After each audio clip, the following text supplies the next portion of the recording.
Hey, Real Talk Podcast.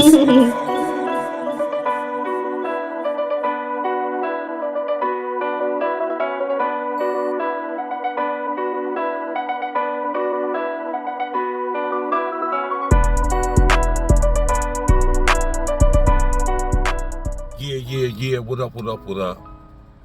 It's your guy, your brother, Virgil Berry, aka Stats with the Facts. And y'all know y'all tuned in to another episode of Real Talk Podcast. First thing first, all praises be to the Most High. Smash that like button, click the bell, subscribe to the page now. Share on your social engineering. Look, now y'all know I done did a whole live stream and pre-recorded video on this situation when it first popped up, right? And I don't give a damn about all that stuff they talking about in the courtroom. There is absolutely no evidence outside of this guy admitting to it, talking about Daystar, that he actually shot the gun. No fingerprints on the gun. No gun found on this person. No GSR. Right? I want y'all to understand that this guy just has been railroaded. This is very dangerous. It sets an even more dangerous precedent for the rest of us moving forward. Now, Megan/Joshua Pete allegedly, when this first happened, the doctor reports came out. She did not have any bullet fragments removed from her foot. It was glass. Then they said they did remove bullet fragments from her foot, but they lost them. Her friend Kelsey, with her fine, thick ass, you hear me, is the only person out of the car who tested positive for gunshot residue, GSR, gunshot residue. Allegedly, there were reports that there was a girl seen holding a gun and shooting. Now, all of a sudden, we had reports saying that Daystar was holding a gun.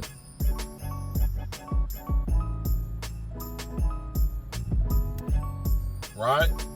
So many lies and inconsistencies in this case. What we absolutely do not have is any empirical evidence.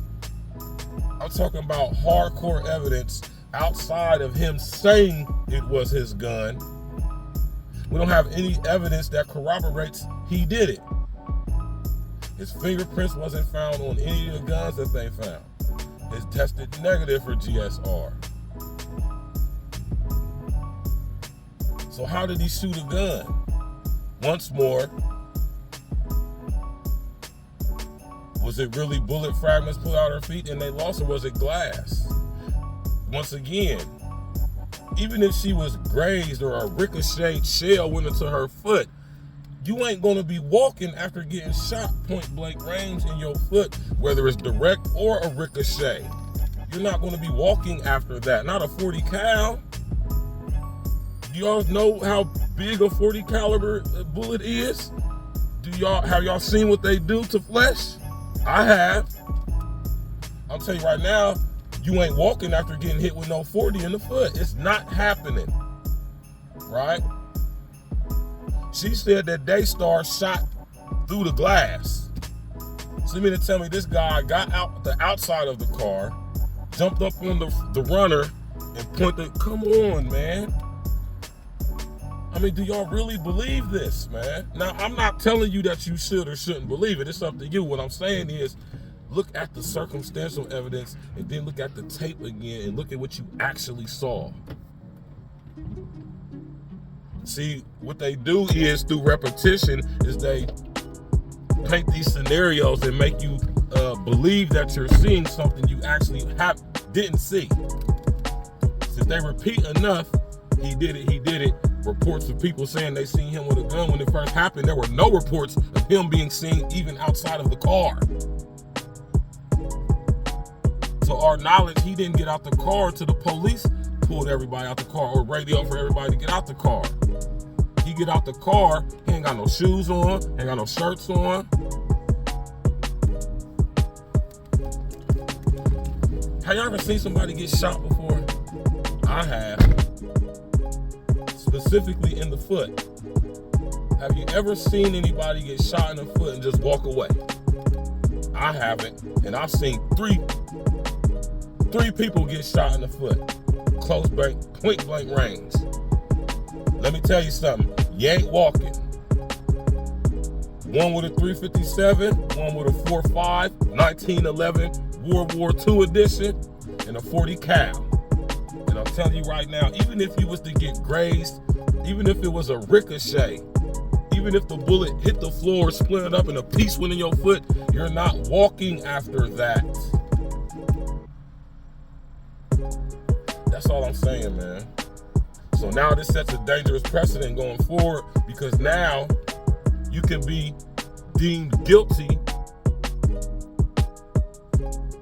with no evidence. And not only that, you can be pressured into admitting guilt for something that you can't be proven to be guilty of. This lawyer probably tell you some bullshit like, go ahead and cop out to the 10. We'll let you out in 4. You'll be eligible for parole in 4. Oh, because he pleaded to 10. Oh, my fault. He went to trial, my bad. So let me take that back now. He got sentenced to 10 now. That's to let you know some bullshit involved, because all the charges he has exceed 10 years. So either he didn't get the max, or the judge just was being nice, because Megan Joshua allegedly said she one day started to get the fullest extent of the law, the harshest sentence. So I'm just saying, man, y'all entertainer dudes out here, man, stop messing with these bras like that, man. Be smart, man. You know, if you know you a convicted felon or you got gun charges and you ain't supposed to have no gun, that's what your security is for. Like I said, we can't corroborate this because the boy admitted to it. See, the very fact that he got tricked into admitting that he had the gun, there's no more investigation that has to be done. He admitted to it. Now, just because somebody admits to being guilty of a crime doesn't necessarily mean they're guilty of committing said crime. There is a plethora of case law with the exact same scenario. Okay, I ain't gonna say exact same scenario, but similar situations where somebody was coerced, manipulated, tricked into admitting guilt for something that they later found to be totally, completely not guilty of. So y'all do y'all, man, listen here, man. This is very dangerous going forward, especially for us black men, specifically black men that are entertainers.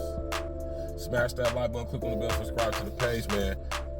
Sharing your social engineering, man.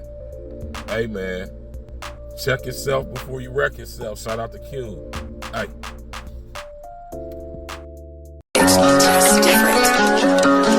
Stacks with the facts. E&E. Stimulus package. Let's go.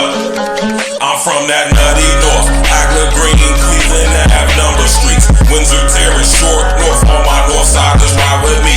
Brittany Hill, South Mott, New Jack, Joyce and the Noon. Can't forget about P Street and L Block 2, cause they some goons. Nutty North, Agla Green, Cleveland, Ave, number streets. Windsor Terrace, Short North. On my north side, just ride with me. Brittany Hill, South Mott, New Jack, Joyce and the Noon. Can't forget about P Street and L Block 2, cause they some goons. What you fuck niggas know about the north side? North side till I die, got a lot of pride. P Street where I saw my first homicide. McGuffey Market had the Dutchess for $1.05. What you fuck niggas know about Big City? Town Cone get a slushy for $1.50. Menus, egg rolls, best in the city. Big Daddies had the freshest gear in the city. Stacks with the facts, ain't nobody fucking with me. Grown folks was a Papa Club in the city. Philly Grill had the best drinks in the city. Chef place closed down cause they drinks was shitty. Got love for the east side, love for the south side. Got love for the west side too. But I'm from up north where we get money and slide through your hood like it's a drive-through. Walk through your hood, not just drive through. Any hood I'm good, I'm that fly dude. All these bitches wanna kick it like Ryu. In my DM, kissy face, hi boo. If you from up north, rep that shit. Say it real loud with your chest, nigga. No NBA, no EA Sports, but I still ball in the best. That nutty north, Agla Green, Cleveland, Ave, number streets. Windsor Terrace, Short North. On my north side, just ride with me. Brittany Hill, South Mott, New Jack, Joyce and the Noon. Can't forget about P Street and L Block 2, cause they some goons. Nutty North, Agla Green, Cleveland, Ave, number streets. Windsor Terrace, Short North. On my north side, just ride with me. Brittany Hill, South Mott, New Jack, Joyce and the Noon. Can't forget about P Street and L Block 2, cause they some goons. Brooklyn Mall was the best one we ever had. That's where I caught the patent leather Jordan 11s at. That's where I caught my first herringbone chain at. That's where I saw my first stone of cocaine at. Give me a beat, I'm a propane at. Mifflin Middle's where I learned to spit flames at. P Street where I really sold cane at. One of the reasons why the street is really named that. Straight facts, I ain't never gotta lie to ya. Northside pride, gotta keep it live for ya. My crick niggas dark blue like they play for Hoyas. My blood niggas Dizamn like the Massa Wars. Can't forget about Genesee Avenue. That's where a nigga made dividends revenue. Murder Street, Miss Enos Jerk Barbecue. Island Vibes, Windsor and Cleveland Avenue. Caddy Corner, Culture Street, Times Corner Store. Just one thing, Windsor Terrace famous for. Can't forget about D&J's 4th and 8th. Agent's crib cooking up 4 ways and 8. On the north side, niggas, yeah, we really great. Name a better side of town, I sit and wait. All y'all other side of towns, y'all went away. All y'all other side of towns, y'all went away. Nutty North, Agler Green, Cleveland, Avenue, Number Streets, Windsor Terrace, Short North. All my north siders ride with me.